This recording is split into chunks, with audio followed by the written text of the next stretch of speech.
Thanks for coming out this morning. So topic this week is going to be about cultivating receptivity. So we all know when things are stressful, chaotic, things like that, our body tends to kind of shut down in a way, close off. We can get defensive when we don't like something, right? Someone says something we don't like, cross our arms, it's defensiveness, we're shutting things out. So that's like lack of receptivity. We can get closed down in our minds, like, only this perspective, not open to new ideas. We can think about, are we open in a way to receive things like the gifts of life, right? So sometimes we have this negativity bias and we just focus on the negative, which, there's a lot of that to be concerned about, but we can sometimes forget that there's also positive things going on as well. And so, when we shut down, close off, focus on the negative, then we're not so receptive to those, wonderful things that are happening as well. So we're going to cultivate receptivity in our minds, bodies, and spirits this week in practice. So go ahead, come on your backs. Physically, we're going to focus a lot on the area around the sacrum today. This is an area of the body associated with the parasympathetic nervous system. So what's going on in our pelvic tilt can influence how receptive we feel. So if we are more in a fight-flight state in our bodies, we're not going to be very receptive. Our minds will not be as open to learning, to change, to growth, as we've been talking about over the last few weeks about growth and change. If we're in that anxious, fight, flight, freeze type of state. So as you arrive here on your back, just have a sense of being open, letting the body open, of sensing on a very subtle level where maybe you feel a little shut down, closed off. A lot of times it's around our heart space. This tends to be an area that we protect, we shield, we armor, and close off the front of the heart space. But we also armor around our gut, some of us around the throat area. So there are different areas in the body where perhaps we close off, shut down. So kind of take a little scan and notice what you're feeling.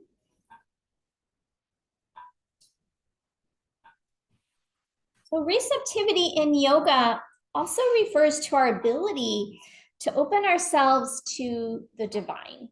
And so that could be your own spiritual tradition. It could be, the divine in general.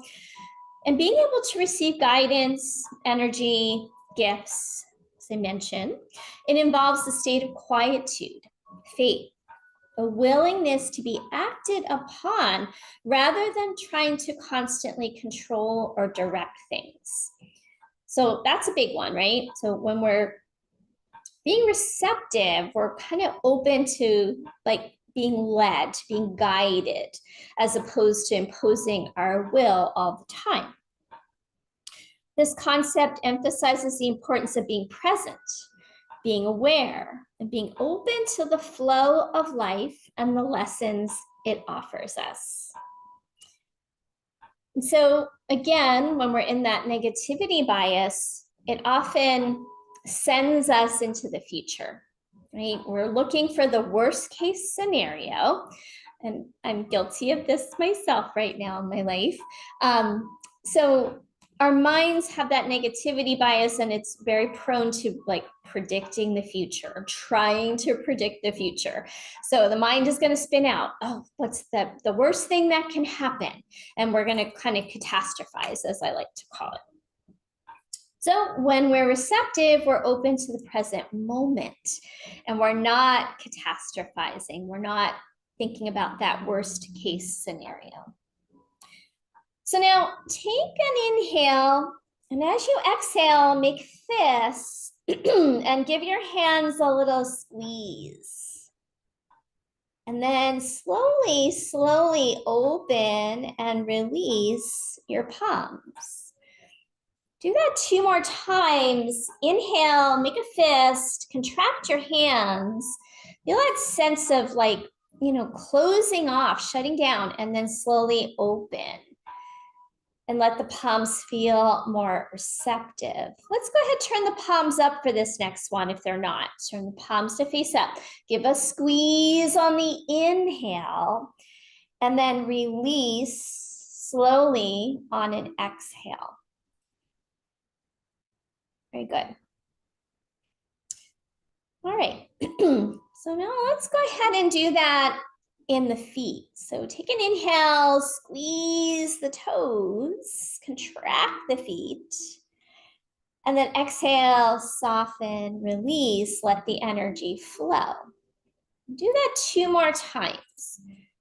So when we're tense, when we're, contracting, it's that almost a survival mechanism.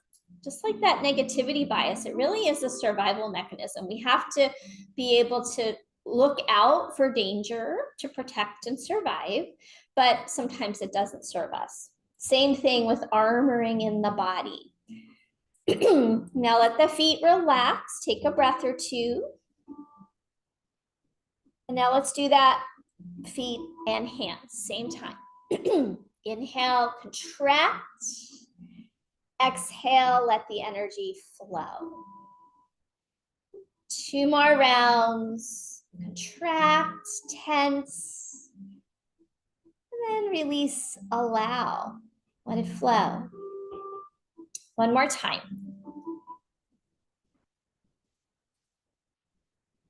And then pause and be in that receptive state for a few breaths. Let the belly receive the breath.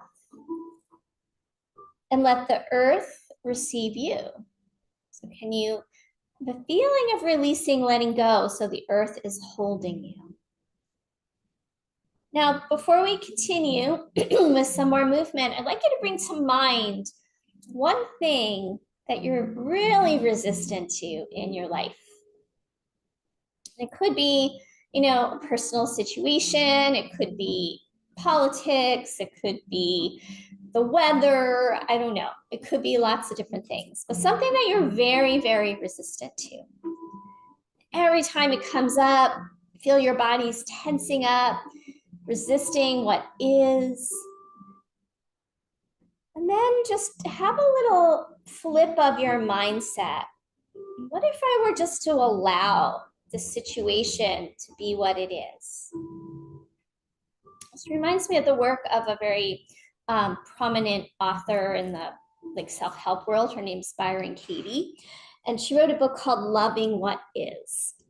So she talks about how we're always going against what is. We argue with what is, we deny what is, but when we can allow what is to be and to accept it, what a game changer it can be.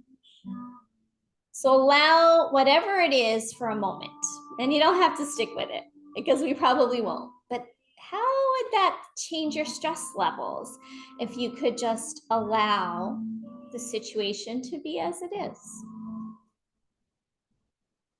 Right.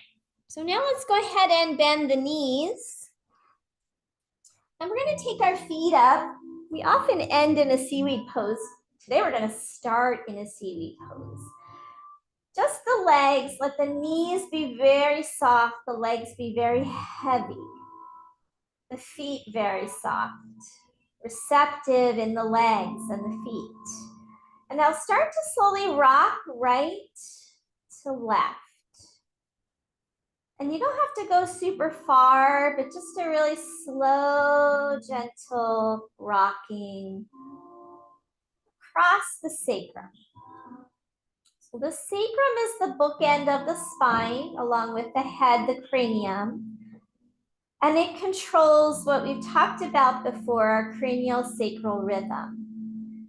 Stress, armoring, all those kinds of things, tension, restrict that cranial sacral flow, and will often shift us more into that, fight flight type of condition of our nervous system. But rocking slowly on the sacrum has that calming, parasympathetic response in the body. Now take that into circles. So we're circling and feel the sacrum. That's that bone at the base of our spine.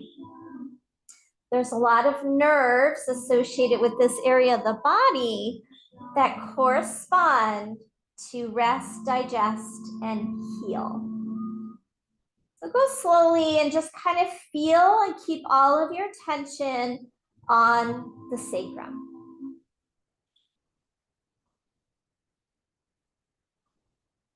Shares the root word with sacred. Sacred. So this is a sacred bone in the body. Come back to stillness and pause. Keep the legs up for a few more moments. And now slowly move one leg forward away from you and the other leg toward you, and just kind of like you're almost like you're swimming the legs. Just go super slow. Again, feel any little movement or sensation in the area of the sacrum.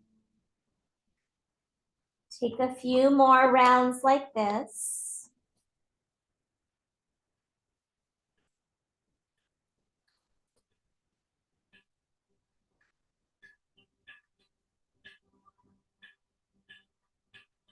Back to stillness. Keep those knees really bent. The legs are heavy. And now swivel your hips to the right. Let your head roll to the right. Swivel your hips to the left. Let your head go to the left. And just feel that gentle twisting on the sacrum area.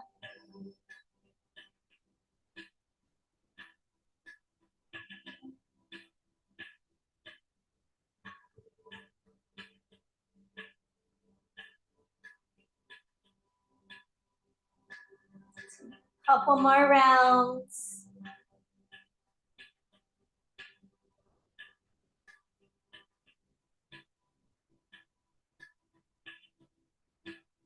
One more each direction.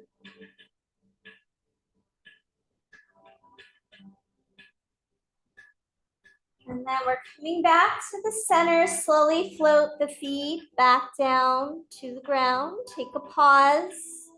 Feel the feet on the ground. And just let the earth receive your body, the weight of your body. A lot of times, in order to feel more receptive, more open, we have to have that sense of safety. When we connect to the ground, that's the earth element, it helps us feel more grounded, safe, protected. Then we can soften into that so we feel safe. Take one more nice full breath. Breathe all the way down into the low belly and that area of the sacrum.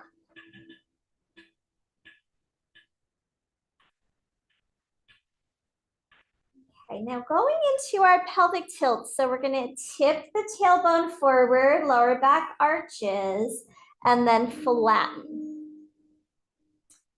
So just get that going and notice how as you arch and curl, there's this reverberation up your spine.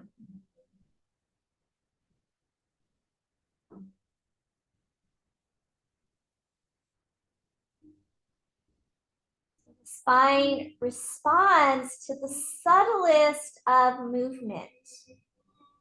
Even if this movement were super tiny, let's try it. Make it super tiny. But you can still feel that going all the way up to your head. Your head's moving, even with a tiny little movement here in your lower back. Go back to normal and keep going. The spine is almost like, can be compared to a finely tuned instrument. When you pluck a string on a guitar, you can feel that reverberation. It's the same thing in our spine. So even subtle sound, like if we were to be surrounded by musical instruments playing live, our spine would be responding to that vibration. And even the fascia responds to any vibration, which is why, one of the reasons why in the yoga world, it's very popular to go to crystal bowl healing sessions. That vibration, in a sense, massages the nervous system, or like gongs, or even like old-fashioned church bells, they say, had a healing effect on the body when you heard that sound vibrating through your body. Come to a pause and just feel, sense, be in the stillness. And your body feel open, softening, receptive.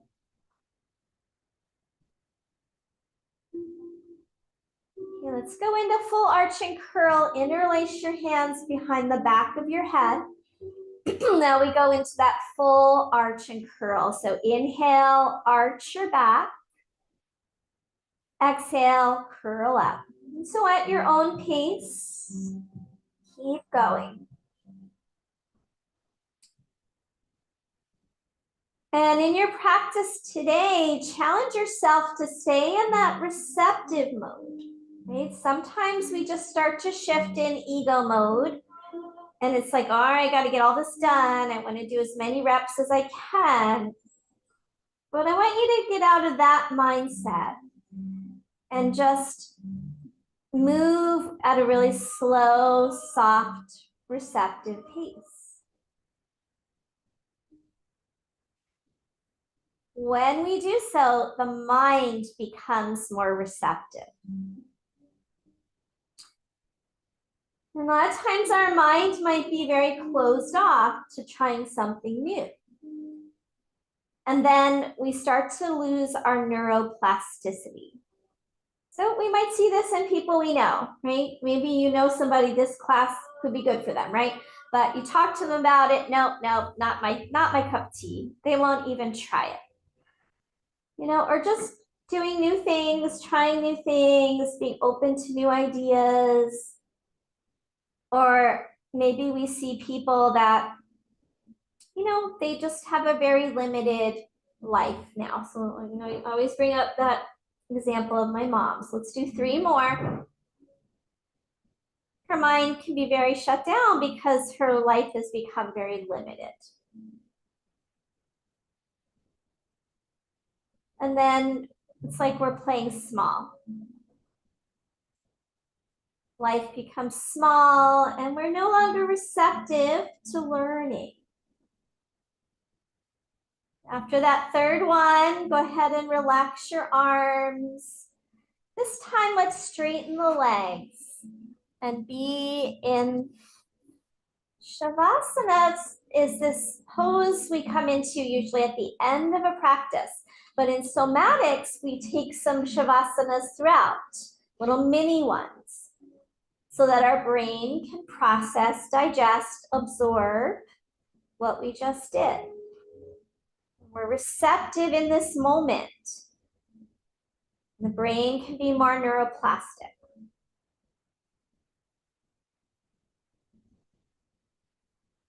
Take one more nice breath in, let the body receive the breath. And as you exhale it out, let the earth receive you.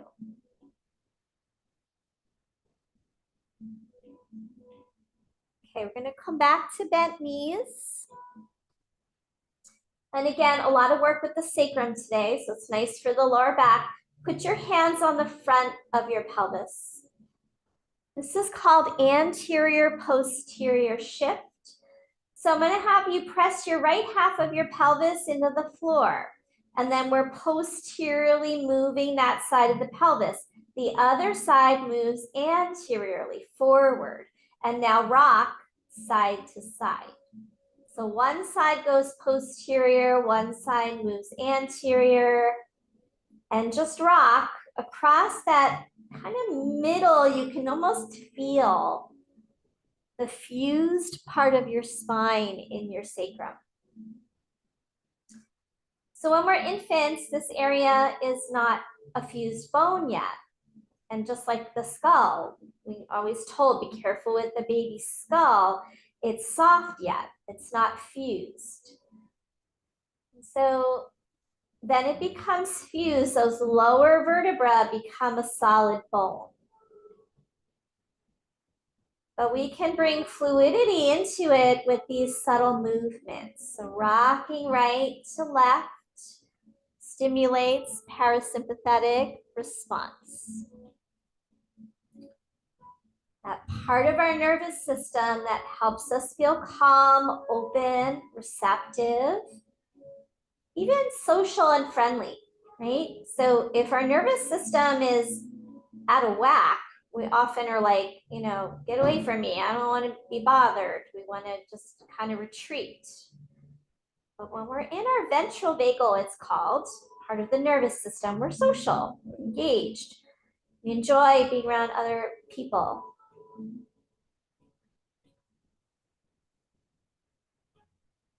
Slowly start to come back to a pause. And the pause is just feel there's a reverberation of that movement. Maybe through your body. You sometimes can feel little tingles or energy flow. Just like when you hear that musical instrument and it vibrates through your body. Movement, sound can all do these things. Touch. So now we're going to do a swivel. So you're going to take the right side of your pelvis, slide it up, like we did when our feet were in the air. Let your head go to your right shoulder. And then left side, slide it up. And you're not lifting anything off the ground. It's just a little swivel.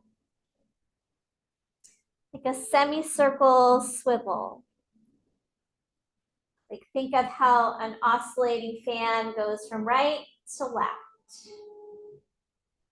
And now just really tune in to this instrument of your spine and make the movement slow, mindful. Be aware of every little aspect of this slow motion swivel. Almost like you're just floating in some warm water and there's just this slight movement.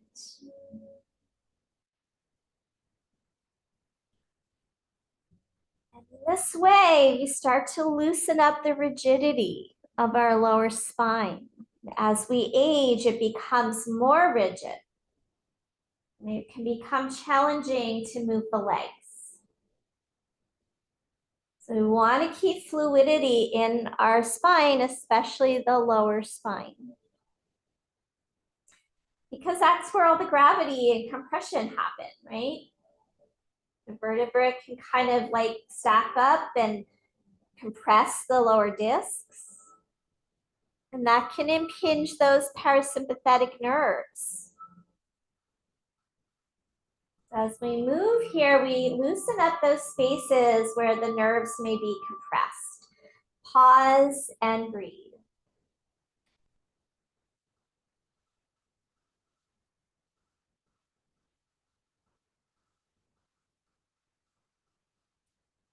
As you breathe, imagine you're inflating a balloon right in front of the little cup of your sacrum.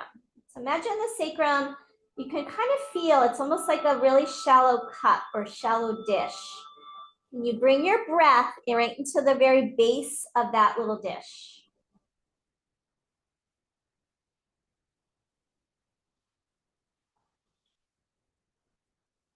Even the breath brings in that reverberation.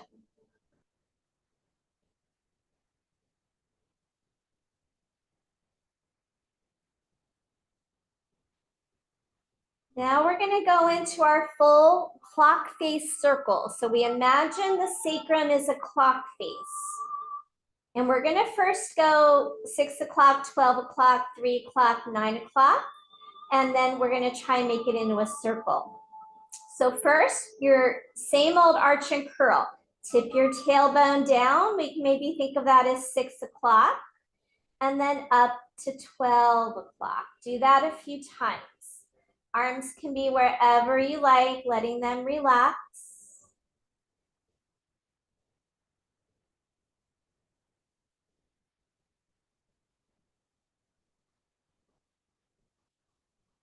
And now we're gonna go across 3 o'clock, 9 o'clock, like we did before with that posterior anterior shift. Go slowly.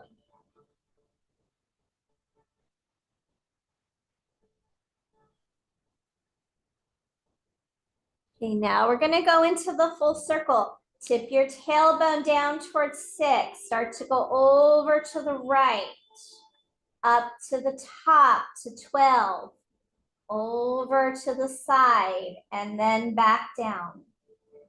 And now circle around the edges of your sacrum. Like a coin spinning on a countertop, you want to go all around those edges, smoothing it out.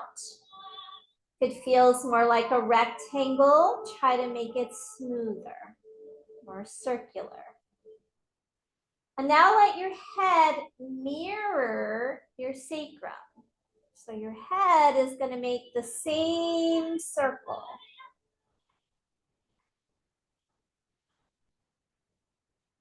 Now the knees are going to move just a little, but try not to let them make like a big windshield wiper. I want you to isolate into the sacrum area.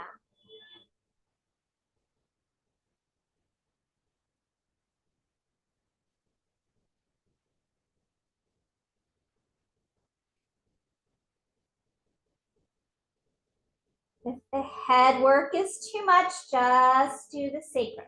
Now, next time you come to 6 o'clock, reverse your direction and start with just circling the sacrum. Don't worry about the head just yet.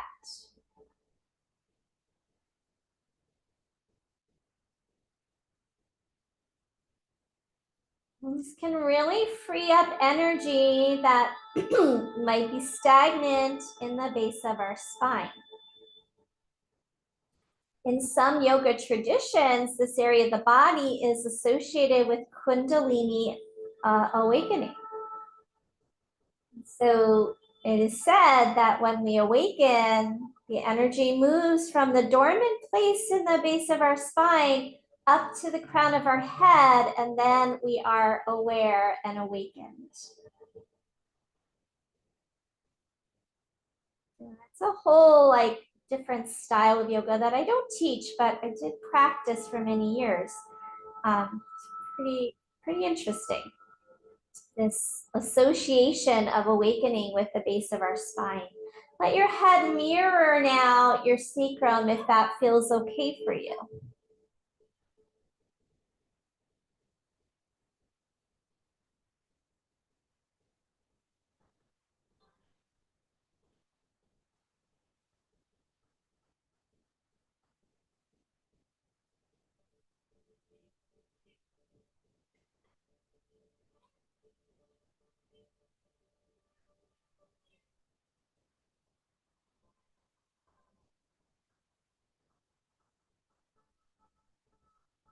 One more circle. And then come back to a pause, straighten your legs if that's okay for you, and be in that receptive state of Shavasana for a few breaths. Let your body absorb all the work you just did.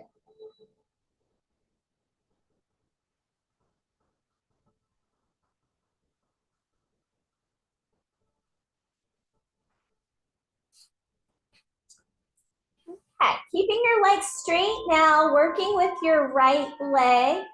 We're gonna go into kind of an up slip, down slip movement, but we're gonna repeat on the same side. So right leg, we're gonna just slide that leg softly forward. Don't go like real intense here. And then relax and repeat same leg. Right leg, slide it forward and feel the sacrum as you do this.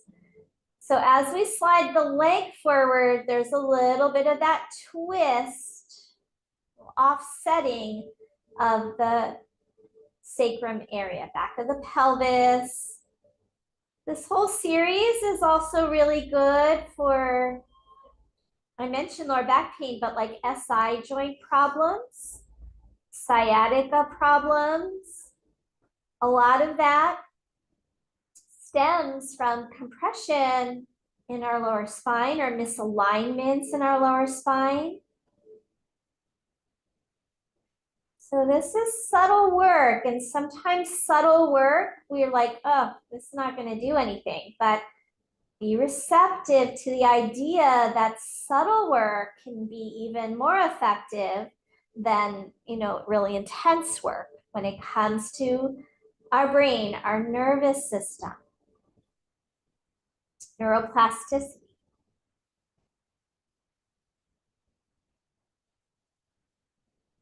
Notice sensations as you do these movements. Come to a pause. And then same thing on the left side. Slide the left leg a little bit forward, but soft and subtle rather than like as far as you can move it, right? So we can really push that leg. That's gonna even bring out like maybe a little torquing into the sacral area. But this subtlety has a different effect.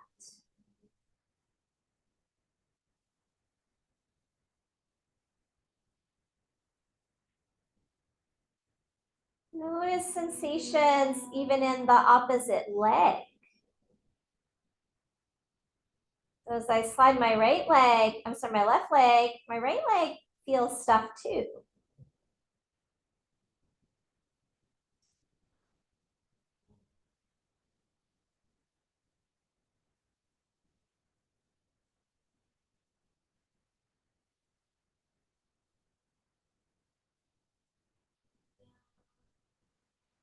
Come to a pause, breathe in, breathe out.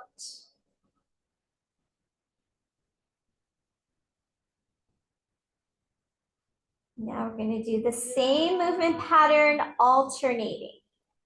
Right leg. Slide it softly forward. Release. Left leg. Going at your own pace, but really tuning into the sensation of this movement.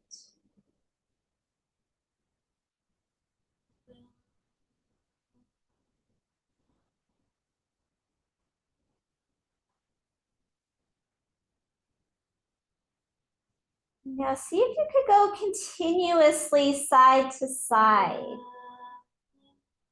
Get rid of the pauses. Just be very fluid. Maybe the head is going to move a little bit, but if you're doing this really softly, the head probably won't move much like it normally does in this movement pattern.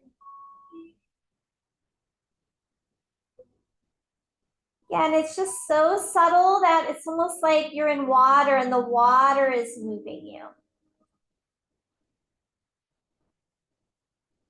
Keep breathing. Doesn't have to be a particular way to breathe, just breathe.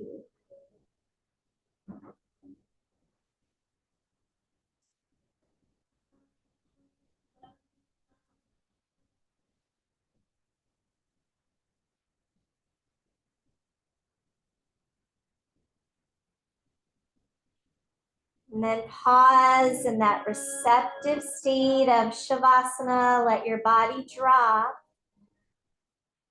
Let the earth receive you. Let the body receive the breath. Breathe into that little cup in the back of your sacrum.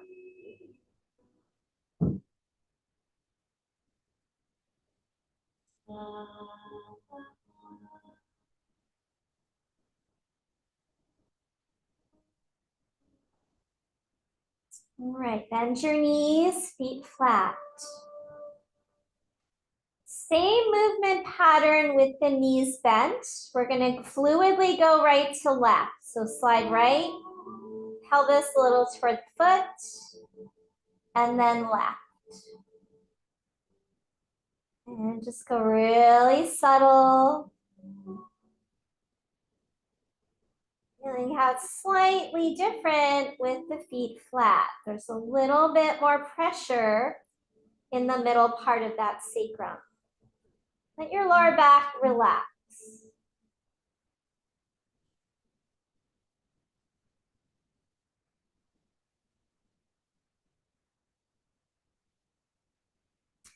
Now this time, let's let it get a little bit more pronounced so that your head rolls to the side.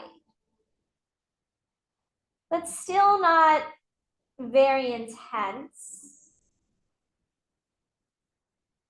But maybe just sliding up a little more, holding it for a brief moment, letting the head have a little rotation side to side.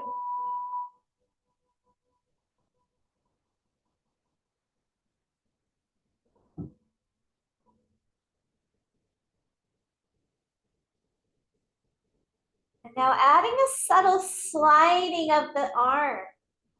So as you go to the right, just a subtle movement of your arm away from the body.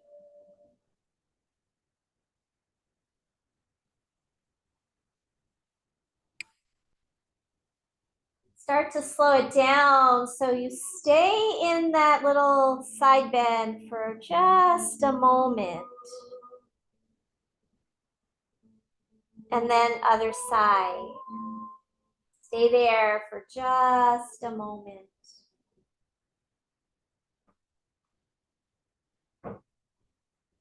Keep going with those little pauses.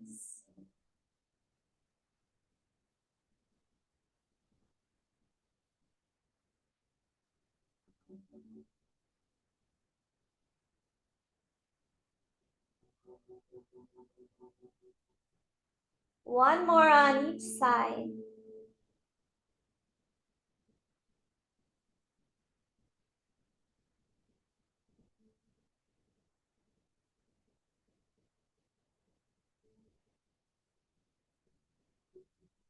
And then back to the center, pause, either feet flat or legs out, take a moment. So do a lot of work with the sacrum. We're gonna get a bit more into also the psoas area. It's another part of the body that's very much related to our fight-flight response. Tipping of the pelvis often is because of tightness in the psoas. Activation of the psoas happens when we need to fight someone or run or get away. And so these two areas of the body intimately connected through our nervous system. Take your feet as wide apart as the mat. Lengthen through your tailbone a bit. And we're just going to drop the right knee into the center. And then feel any sensation around your right hip, your right groin, your right sacrum in the back. It widens. And then bring that knee back up. And we'll repeat with the same leg. Drop the knee in to the center and feel any tightness around the hip, even the IT band, the knee, back up. Let's do a few more on the right side. Now let your head roll to the right as the knee drops into the left, and then bring your head back up. Knee drops in, head turns to the right.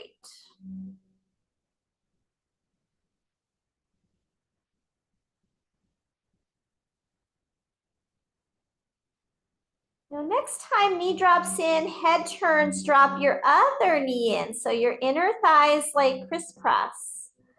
And then bring both knees back up, head back to center. So the right knee is going to drop farther. Right knee drops in, head to the right. Left knee drops in. And as you do that, we also widen the area around the sacrum and the back of the pelvis. So notice that knee drops in, head turns, drop the other knee in and feel the widening across the lower back and back of the pelvis.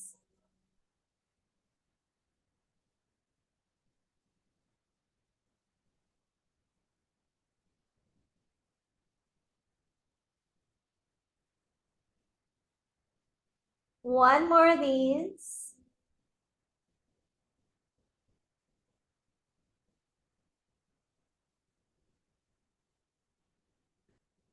And then back to the center.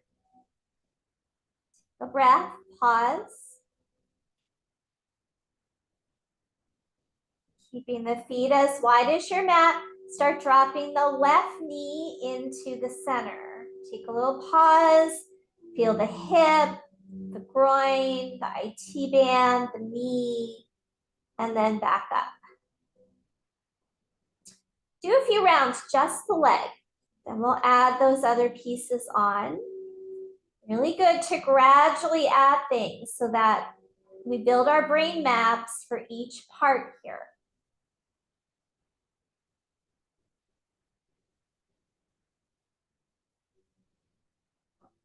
Make sure you're breathing. Sometimes go inhale as I drop in. At the head this time. Drop the knee in, turn your head to the left. Come back up. And repeat that one nice and slowly, nice and easy.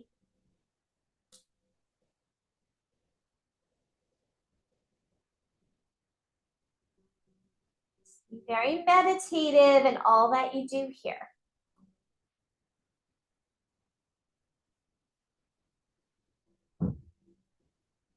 Really, somatic work, depending on our approach, can be like a moving meditation. Meditation itself really good for our neuroreceptivity. How receptive our nervous system is to new situations, new environments. So sometimes we get to the point where, oh, I don't want to do that. That might make me uncomfortable. You know, being in a group of new people, for example. Now add the other knee dropping across. Feel that widening of the sacrum and come back to center. And so when we increase our capacity for our nervous system to withstand novelty without fear, then, you know, some of those things feel a little more accessible. Try the new thing. We can be in the new situation without, like, you know, severe anxiety.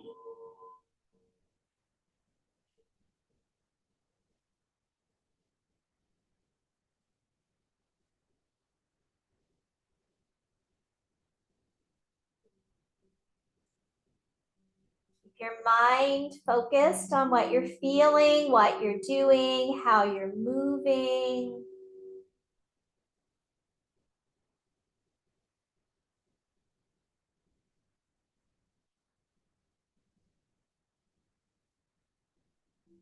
Two more like this.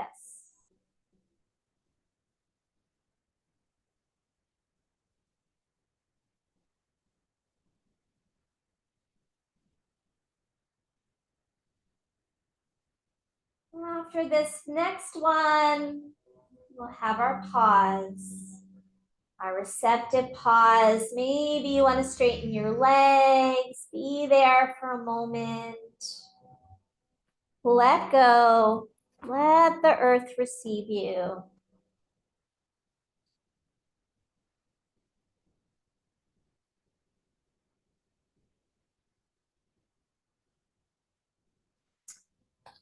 Okay, from here, legs as wide as the mat, arms overhead wide.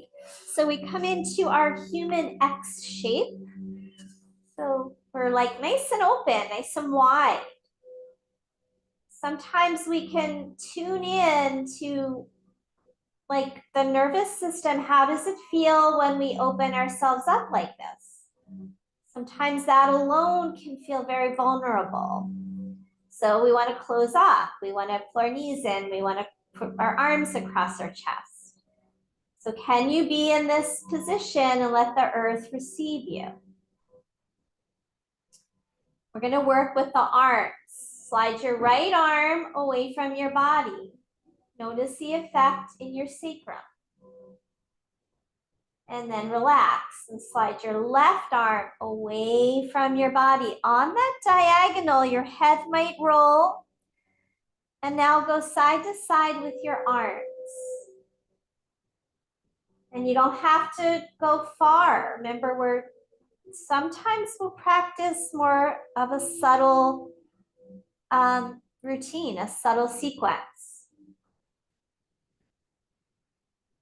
So let these reaches be kind of soft and relaxed, less intensity. The arm reaching stretches from deep in the low belly. Even if we're not going far, can you feel the abdomen? There's a little bit of reaching in the psoas here. The legs may be joining in a little bit, that's okay, but we're not intentionally moving the legs. They're just kind of going along for the ride.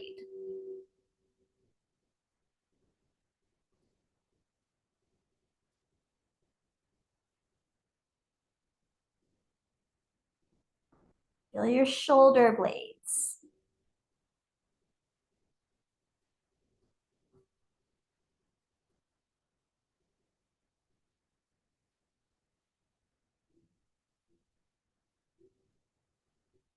Right, coming back to the center, relax your arms down, bring your legs back in, take a pause.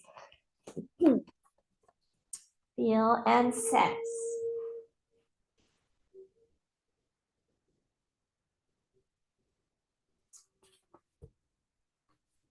Okay, keep those arms out to a T. We're going to do the leg crossover movement. Lift your right leg up and take it over to the left and tap the floor if you can. If it doesn't go all the way, no worries. Feel how that opens your lower back and then bring that leg back. Working on the same side. Lift the right leg, take it over. Roll towards your left hip. Tap the floor if you can. And then come back. Going slowly now. If your body invites you to, you're going to go farther. So now as the leg comes over, let your right arm sweep over your ear, rolling toward your side. And then take the arm back and then bring the leg back. Let it land before you go to your next one. Leg lifts, taps over. Maybe the arm follows. Maybe that arm sweeps all the way over and your head rolls onto your bottom arm. And then we reverse by starting with the arm. Feel those different lines of restriction in the body. Leg comes back. Leg lands. Continue. Make sure you have that really nice soft landing. So don't shortchange the pause.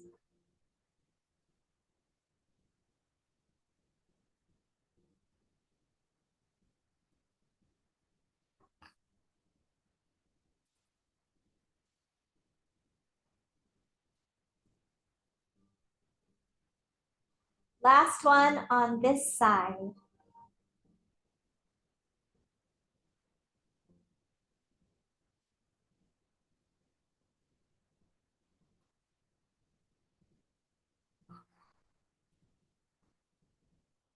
Let that leg land, readjust, take a pause. Feel that right side for a moment versus the left.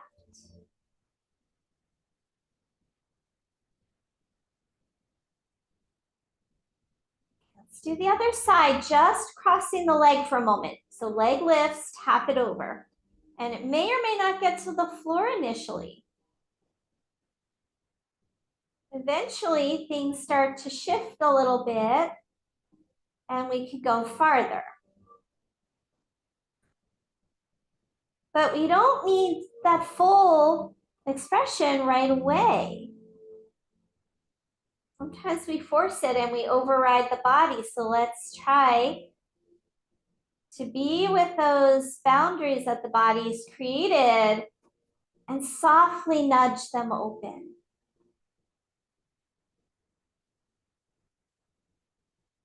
All of those boundaries and restriction in the body are protective mechanisms. The body tightens up when it perceives threat, stress, too much activity, exposure to toxins and things like that. The body tries to protect us. If we have an injury, the body creates inflammation around it to protect it. All these things we often think of as, bothersome are really ways that the body is trying to help us.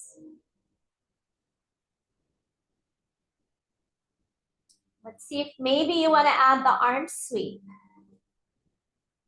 And if that's still not feeling, somewhere that your body is inviting you to go, then don't do it.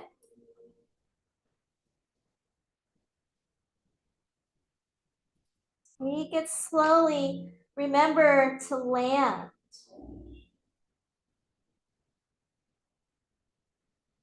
So sometimes pain is a way the body's like, I need you to pay attention to me. I need you to slow down. I need you to stop worrying so much. And so the pain stops us in our tracks and slows us down. So what do we often do? We push through it. We're like, no, body, sorry, I need to get things done. And the body speaks louder. If you'd like a really interesting book, it's called When the Body Says No by Gabor Mate. He's a really brilliant writer in the realm of trauma and illness. And it's a really fascinating book about how our stresses in life and our traumas can lead to illness if we don't listen. Be the caretaker of our soma, our body, instead of always overriding it.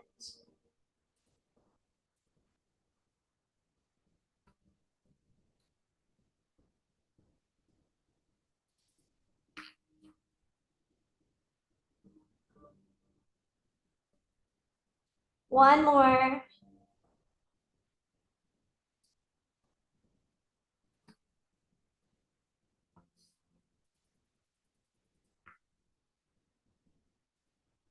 Even yourself out, land, pause, breathe. That's what we have time for yet.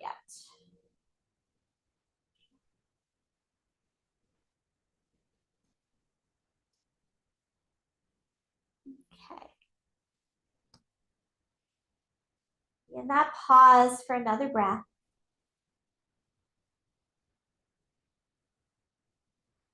All right, we're gonna bend the right knee, keep the left leg straight.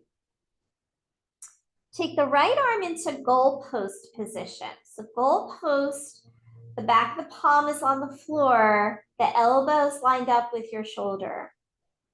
We're gonna take that right foot, push it into the floor, drop the knee over to the left, look to the right.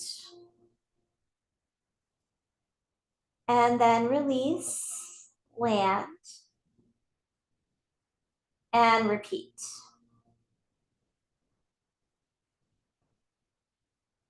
Feel any restriction across your chest, in the front of your hip. Now, if it would feel okay for you as your hip rolls over, start to straighten the right arm and roll more towards your left side. Back around, back into that goalpost shape with the right arm. Push into the foot. Now your head's going more to the left.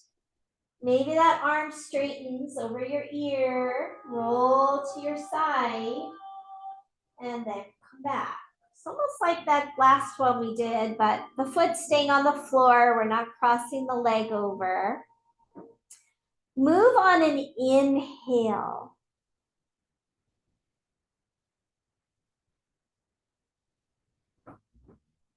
Back and release on an exhale. As you push in your foot and roll over, notice a little pull, little drag in the abdomen.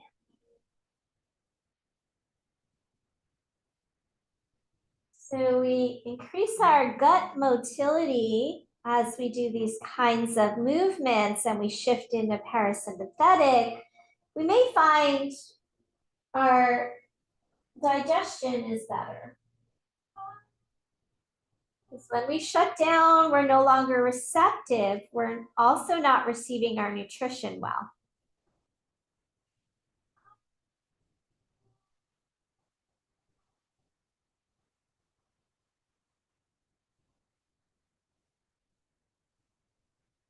One more of these.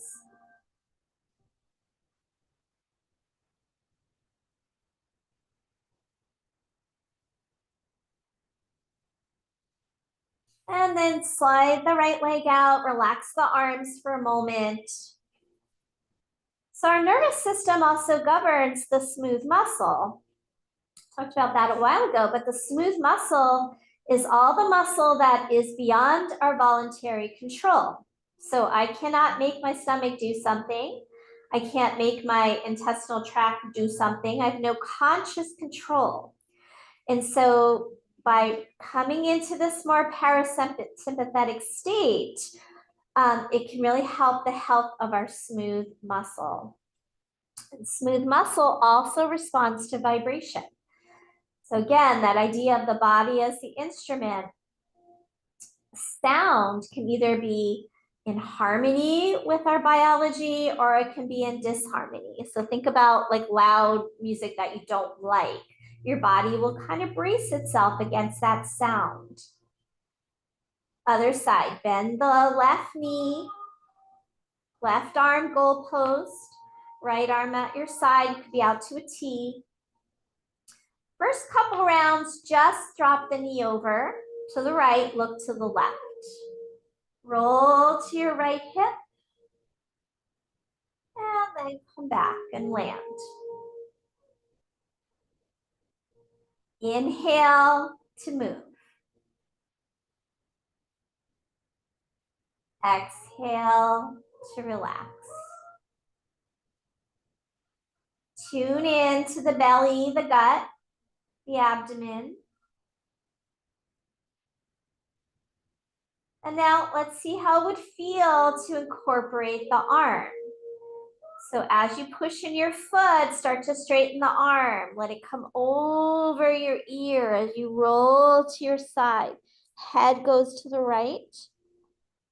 And then back around into goalpost. And repeat. Inhale, feeling that opening in the abdomen. We're also getting some psoas here.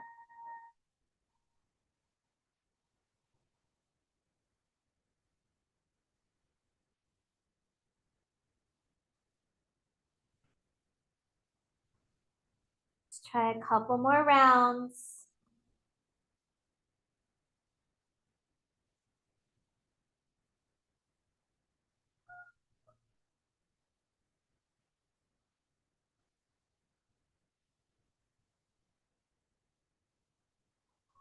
One more.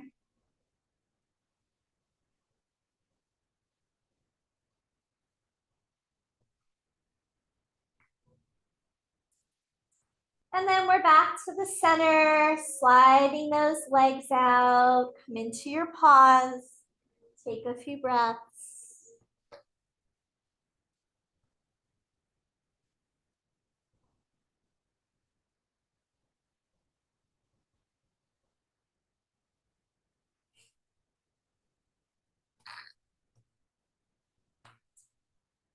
All right, go ahead and bend the knees, feet flat. We're gonna come back up toward that seaweed. Bring the legs up. And let them be very soft, very heavy. All the joints soft. Go back to making little circles on your sacrum.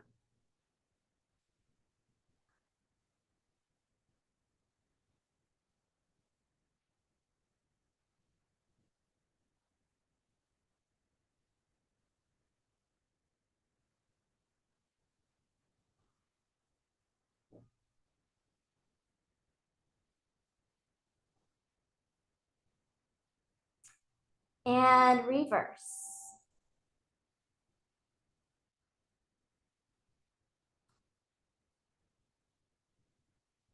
So all of this type of work also shifts us more into right brain activity. Culture is very left brain dominant, very like logical, very, lack of, or let's say lack of, but less intuitive, more just, if I can't see it, I won't believe it kind of thing. But a lot of yoga work is intuitive. It's working with things that we cannot necessarily see or prove. Like it's hard to, dissect and find energetic pathways in the body. These are more, that spiritual realm. And so we shift into more of that right brain, more receptive in our right brain. Back to the center, keep the legs up, add the arms. The arms be loose and floppy, and now circle arms, legs. Maybe you want to involve the wrists. That full seaweed. Whole body, very receptive. Slow it way down.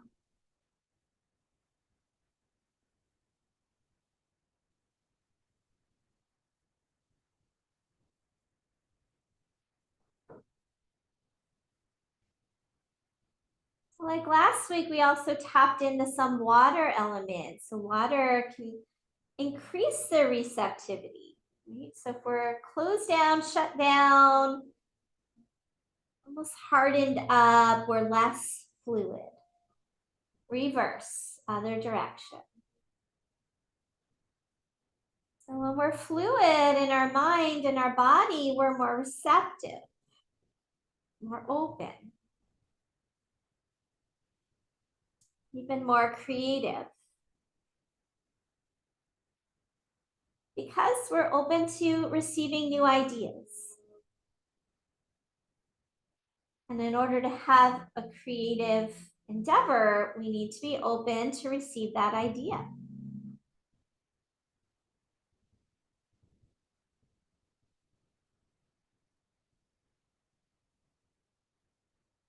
Okay, slowly float the arms, the legs back down, land for a moment.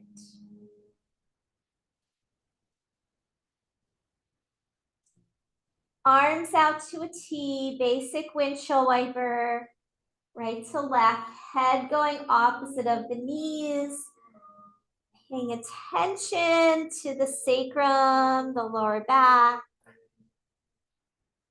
moving very slowly.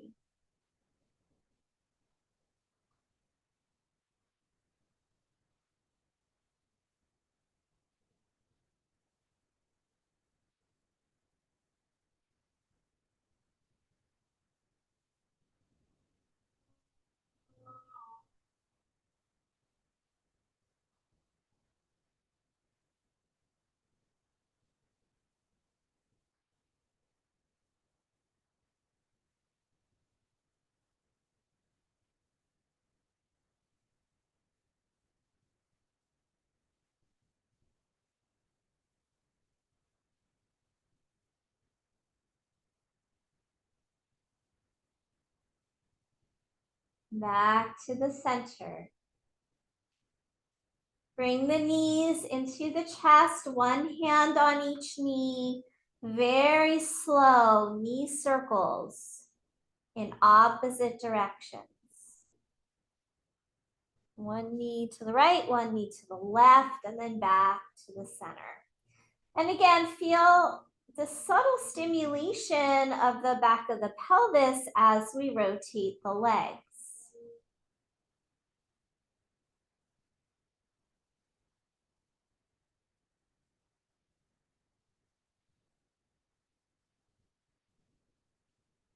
And then let's reverse that, go the other direction.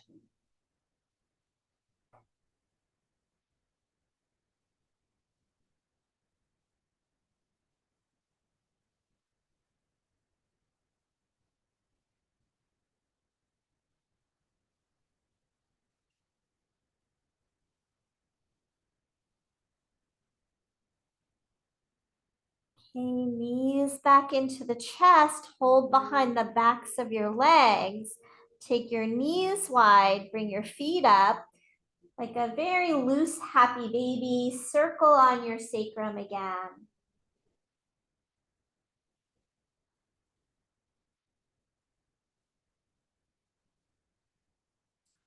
This whole routine can be really good if your lower back kind of seizes up. You go really subtle with your movements. Oftentimes you can work it out and get it to stop its gripping. Reverse the other way.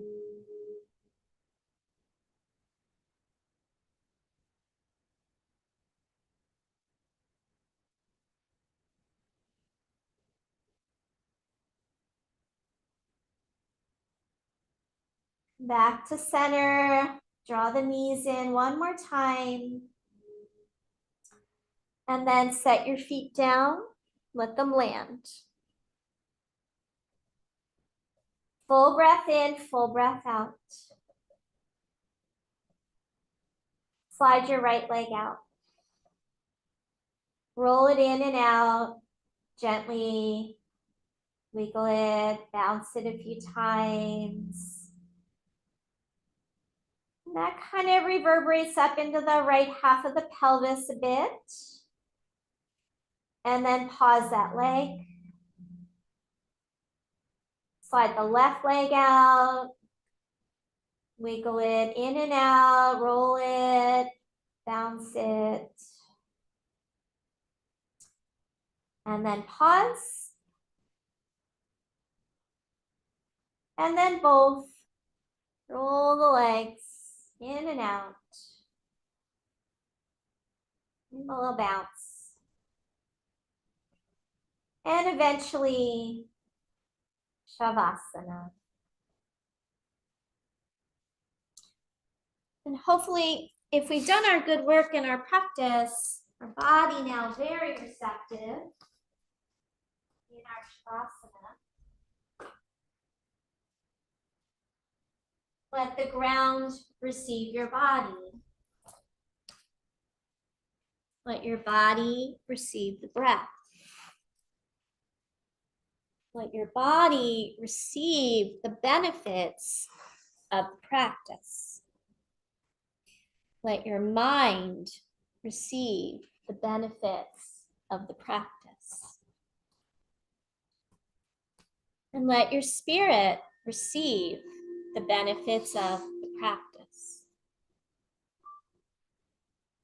Because as we mentioned earlier, receptivity in yoga refers to the ability to open oneself to the divine or your higher self, to receive guidance, energy, involving a state of quietude and faith, and a willingness to be acted upon rather than constantly trying to control and direct everything. This concept emphasizes the importance of being present, aware, and open to the flow of life and the lessons it offers.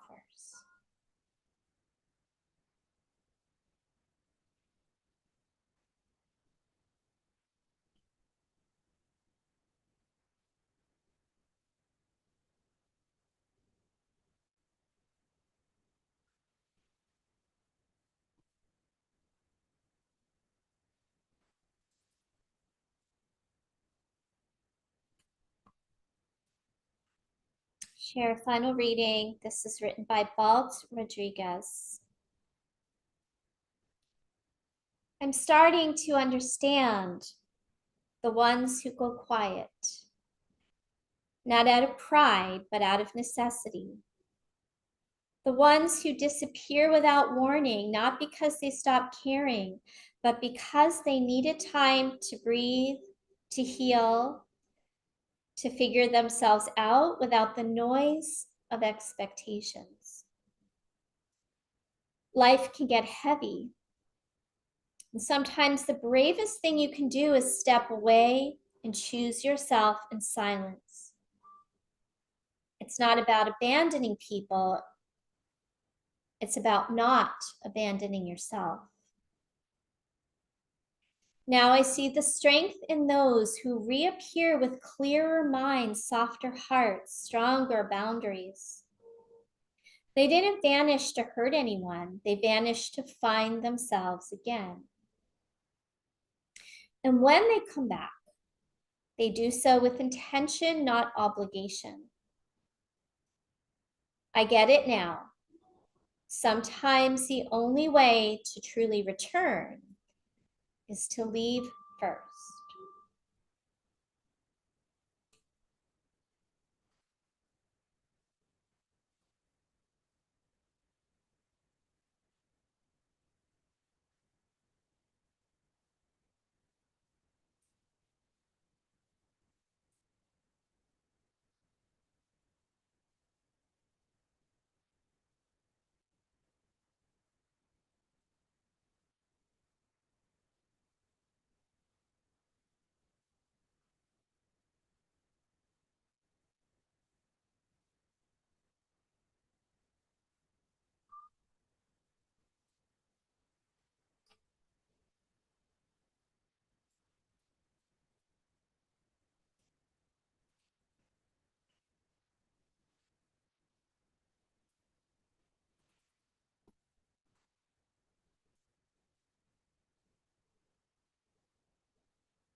All right, so we're going to start to come back. Just notice how you feel after softening your resistance, becoming and cultivating receptivity. Take your time to move as you like before coming on to your side. Pause there and just have a little, like almost like a little fetal curl. And let your back round for a moment. Tuck your knees up, tuck your chin down. Breathe into your lower back.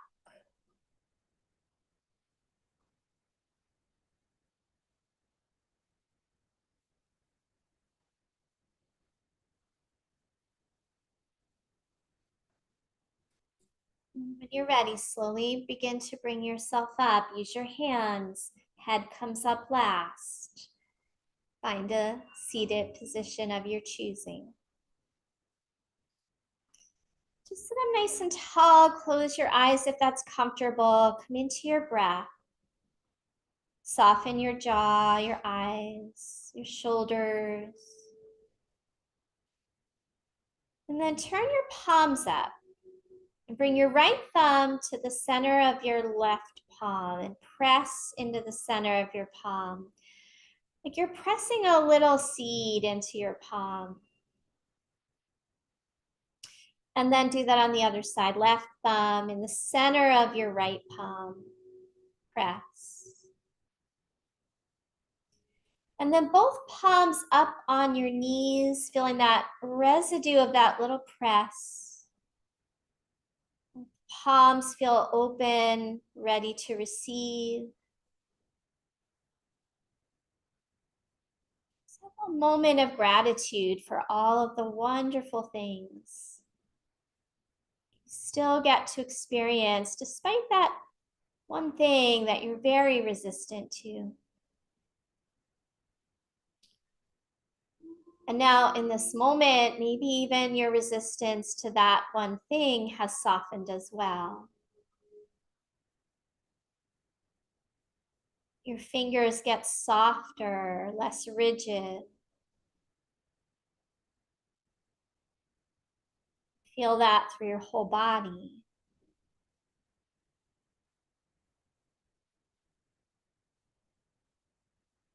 As if your body were a piece of sheer fabric, and the light could shine right through it.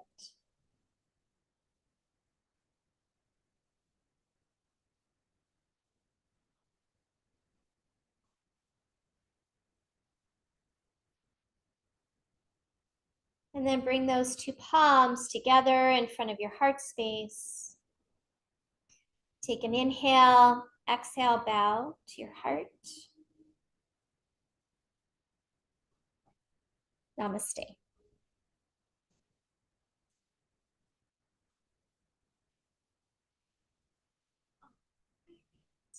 You guys look so relaxed.